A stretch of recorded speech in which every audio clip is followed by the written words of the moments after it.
Okay, g'day again, viewers.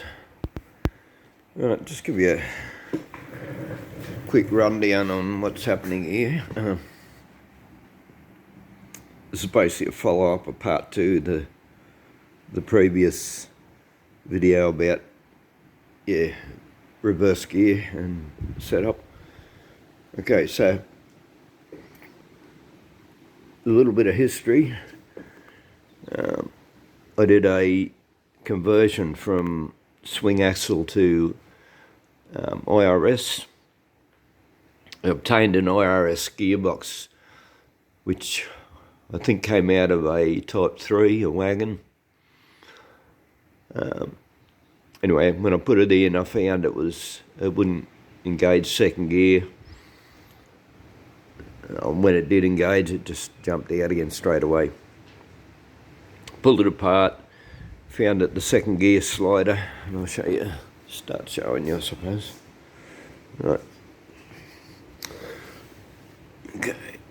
The second gear slider is just in there. And when you change, it's actually it's in first gear at the moment. That's neutral, and it goes down, and engage the second gear.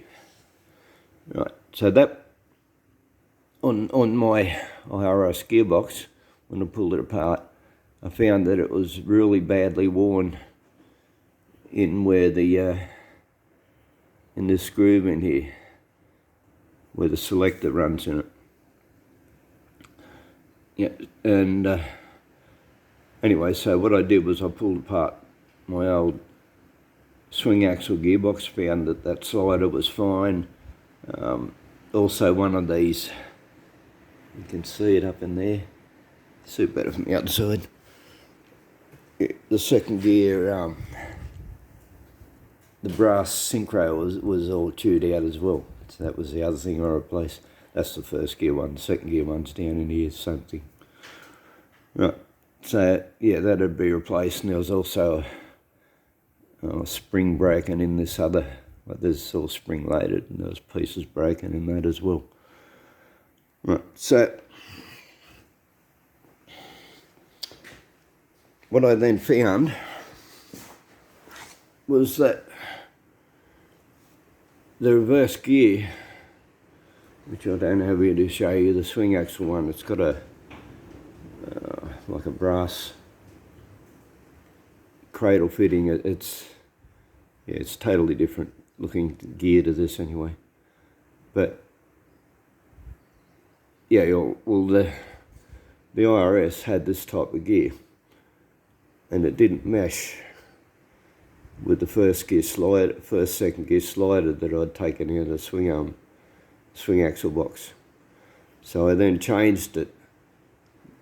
The reverse gear, I put the reverse gear out of the swing axle box in here as well. And because I had this in a made up jig, not in a proper gearbox. And I didn't realise that the casing in the IRS doesn't allow it to come down far enough to actually engage the slider. It was only sort of going half into the slider.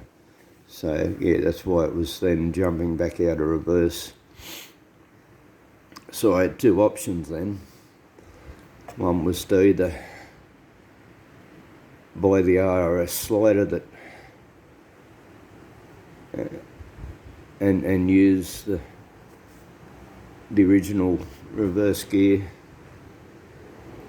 Yeah, it was pretty expensive. I think it was $200 or something. And I didn't, first, second, third, fourth are all working perfectly, so I didn't want to fiddle with the adjustment anyway. Didn't want to muck around with it. So what I did find, which I think is a Weddle racing, Weddle's a Californian industry that makes all sorts of engine gearbox performance parts, etc. But anyway, I got this from Rod Penrose in Wollongong, Australia.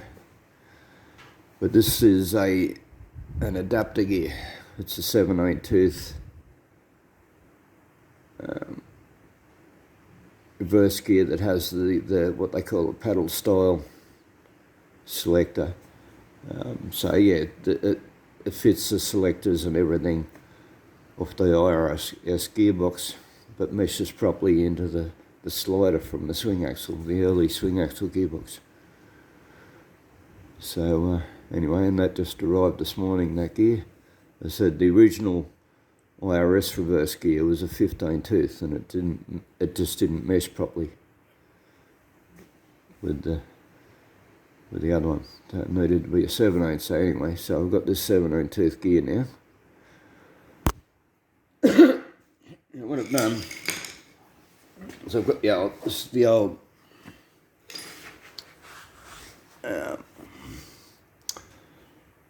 swing axle gearbox, which I had no use for anymore. And so that's why I've cut all these windows in it, so that I can see where everything's meshing and adjust the reverse gear. The thing with this is now is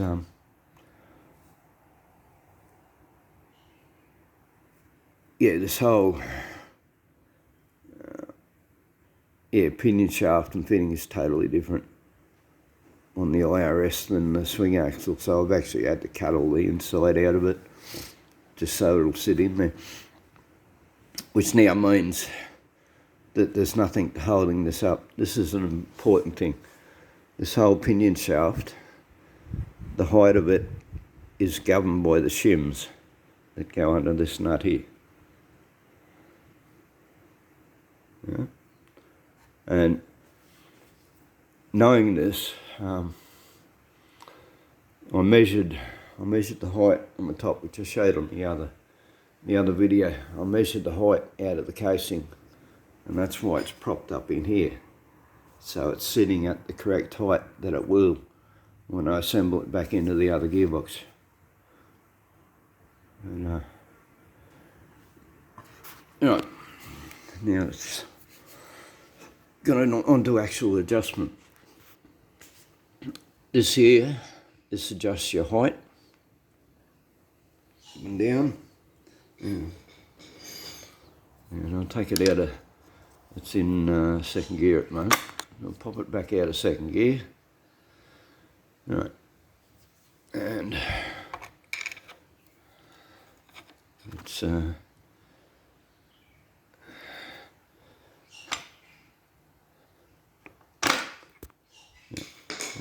that's in reverse gear now,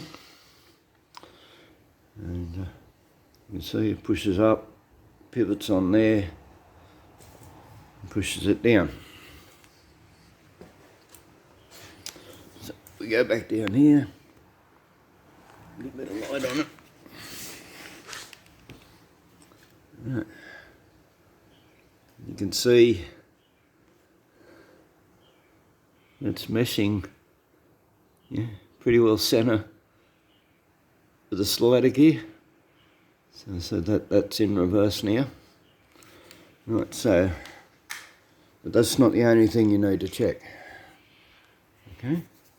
Right, put it back into neutral. Right. And so you've got to check that when it's disengaged, it's not hitting on the other gears. And we're now going to put it into first. Yeah. And we've got to check so that it's not hitting the slider when the slider comes up in the first gear. It's actually got plenty, so that's good.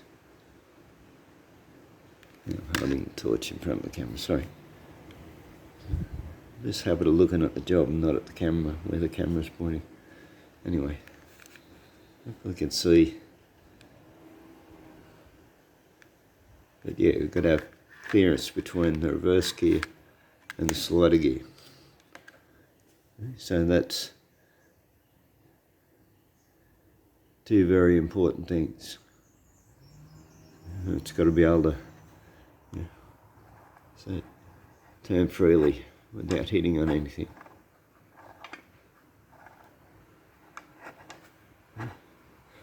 Put it back into neutral. Obviously it's not going to hit it when you put it down first, it's going to be getting further away, but yeah, that's the two things, is that when it's taken out and the reverse gear is disengaged, it doesn't hit this gear here, and it doesn't hit the slider gear when the slider gear goes up into first, I think, yeah, when it goes up to first gear, and make sure it doesn't hit on there. Right, now, so that's this adjustment here. I put a little bit of Loctite on it. That's sort of done up to what I think is maximum tension that I can put on it. This is just something you gain over years and years. You get to know how much pressure you can put on things without torque wrenches or anything else. But anyway, so, but the other thing is up there. See the lock nut? This whole shaft pivots, and that lock nut there, you can loosen that and you can turn it in and out so that it's actually like the selector is pushing into the reverse gear, and it's like fully engaged, because if it's not, then what'll happen is that this whole piece will twist up and down, and you have, you'll get 2 or 3 mil slack in the height of your gear just by this thing twisting. There's also a copper washer in behind that. I don't think that's standard. There probably is a washer in there, and the previous person has lost it. But anyway, so the copper washer was in there, so I'll put it back in there. But that, yeah, without that, it'd twist a whole lot.